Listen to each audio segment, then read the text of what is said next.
Nous sommes à quelques semaines de l'un des marathons le plus rapide au monde, le marathon de Valencia. Dans cette vidéo, je vais te donner 5 erreurs à ne surtout pas commettre si tu souhaites battre ton record personnel lors de ce marathon. Le marathon de Valencia, c'est 21 000 participants, 18% des participants en moins de 3 heures. Un parcours ultra performant, des conditions idéales. Ce serait vraiment dommage pour toi de ne pas mettre toutes les chances de ton côté pour exploser ton record personnel lors de ce marathon. On commence tout de suite avec la première erreur à ne surtout pas commettre. Erreur numéro 1, changer tes habitudes alimentaires juste avant la course. En effet, pour faire bien, on a toujours tendance à vouloir tout optimiser avant le départ et l'alimentation en fait partie. Cependant, la pire chose à faire est de vouloir changer drastiquement vos habitudes alimentaires à quelques jours du départ. Tout ce que vous risquez, c'est de perturber votre flore intestinale et d'arriver vraiment ballonné avec des maux de ventre le jour J. La meilleure chose à faire, c'est de rester sur des aliments peu gras, peu sucrés, peu salés, que vous connaissez. Et faites-vous plaisir, surtout, ne cherchez pas à révolutionner votre alimentation avant le jour J.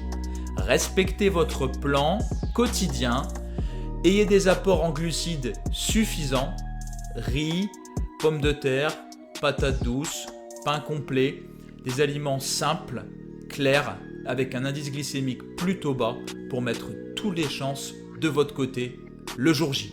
Erreur numéro 2, ne pas tester vos produits nutritionnels avant la course. En effet, c'est une erreur qui est également très souvent commise et notamment par les marathoniens débutants. On va au magasin, on achète des gels, des boissons de l'effort, des compotes et on les teste sur la course. Là, vous risquez d'avoir vraiment des problèmes. Vomissements, maux de ventre qui peuvent vous mener tout droit vers l'abandon. Alors si vous voulez réussir votre marathon de Valence, préparez scrupuleusement votre protocole nutrition en testant différents produits plusieurs mois en amont de l'événement. Gel, compote, boisson de l'effort, barre de céréales, tout le monde est différent, il faut tester ce qui vous convient. D'ailleurs, n'hésitez pas à vous rendre sur le site Prozis où vous trouverez d'excellents produits nutrition que j'ai moi-même utilisés pendant toute ma préparation pour le marathon d'Amiens que j'ai couru en 2h50. N'hésitez pas, le site se situe en description. Troisième erreur, vouloir faire la séance de trop pour se rassurer. Alors là, celle-ci, je crois qu'elle est masterclass, on l'a tous commise. À quelques semaines du départ, on a vraiment besoin de se rassurer et on part pour une grosse sortie avec beaucoup de volume à l'allure marathon et on se crame complètement avant le départ. Ça, c'est vraiment une très très mauvaise idée. À l'heure qu'il est, les jeux sont faits. Si votre préparation a été bien menée, vous inquiétez pas, vous serez prêt. Mieux vaut arriver légèrement sous-entraîné que surentraîné. Durant ces dernières semaines, optez pour un affûtage linéaire et progressif avec une réduction de votre volume d'entraînement sur les 3 dernières semaines oscillant de 30 à 50% de réduction par rapport à votre plus grosse semaine de la préparation. L'idée, c'est tout de même de conserver un minimum d'intensité sans générer trop de fatigue. Exemple, vous couriez des intervalles de 5000 mètres à l'allure marathon pendant votre préparation, optez plutôt pour des 2000 mètres. Ça permettra de garder l'allure sans générer de fatigue. Réduisez également le volume de vos footings. Par exemple, si vous aviez l'habitude de courir 1h30, courez plutôt 1 heure. Il faut vraiment faire monter la forme progressivement, mais attention, il faut tout de même garder un petit peu d'intensité pour ne pas s'endormir. Erreur numéro 4, courir avec des chaussures neuves que vous n'avez jamais portées à l'entraînement. Ça c'est pareil, c'est vraiment une erreur que je vois trop souvent chez les coureurs débutants. On achète la dernière paire de carbone qu'on mettra uniquement le jour du marathon pour soi-disant ne pas l'abîmer. C'est une très très grosse erreur. En effet, si vous voulez performer, vous avez vraiment besoin de connaître la chaussure qui vous convient le mieux et pour cela, vous avez besoin de la tester à l'entraînement. Certaines personnes vont tolérer des plaques carbone, d'autres non. Certaines personnes courront plutôt avec des chaussures maximalistes, d'autres plutôt minimalistes. D'autres auront besoin d'un chaussant très fin. Au contraire, d'autres auront besoin d'un chaussant plutôt large. Vous devez vraiment trouver la chaussure à votre pied. C'est super important si vous voulez tirer pleinement parti de votre marathon. En effet, de nombreuses études scientifiques montrent que l'on peut gagner jusqu'à 5% d'économie de course avec une paire carbone, mais on peut également perdre entre 5 et 8% de performance si la chaussure n'est pas adaptée à notre biomécanique de course. En plus de ça, vous risquez d'avoir des frottements, vous risquez d'avoir des blessures parce que votre corps n'est pas habitué à ce type d'appui. Tendinite, problème de genou, ampoule, ce serait vraiment dommage d'avoir ces problèmes et de ruiner votre marathon de Valencia.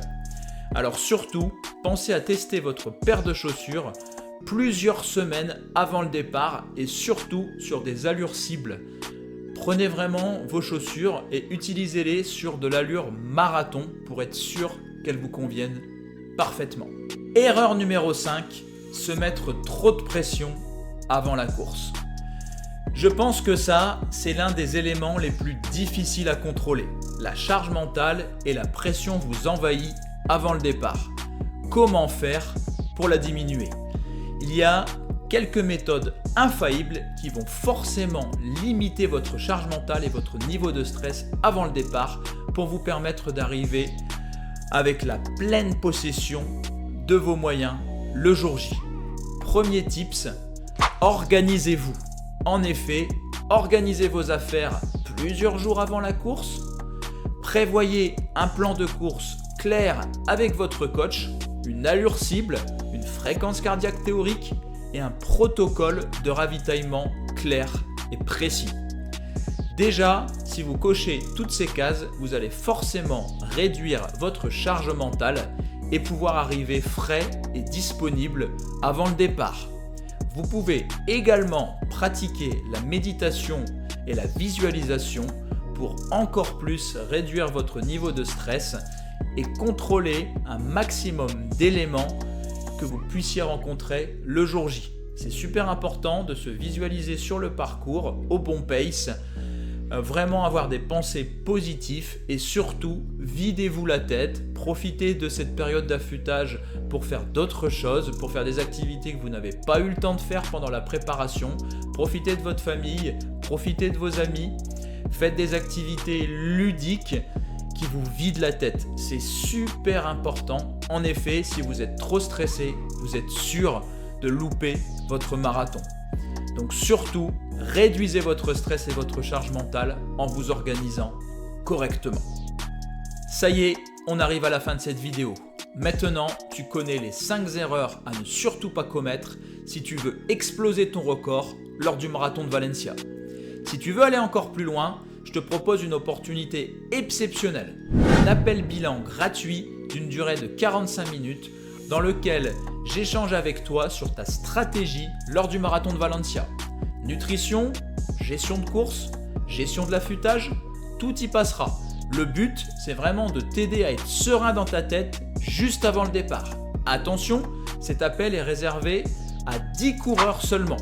Alors ne perds pas de temps, fonce, réserve ton appel bilan et rentre en communication avec moi pour pouvoir exploser ton RP et éviter toutes les erreurs sur le marathon de Valencia. D'ici là, abonne-toi, like, commente et dis-moi quel est ton objectif sur le marathon de Valence. Et moi, je te dis à très vite pour une nouvelle vidéo sur Run Success. À bientôt!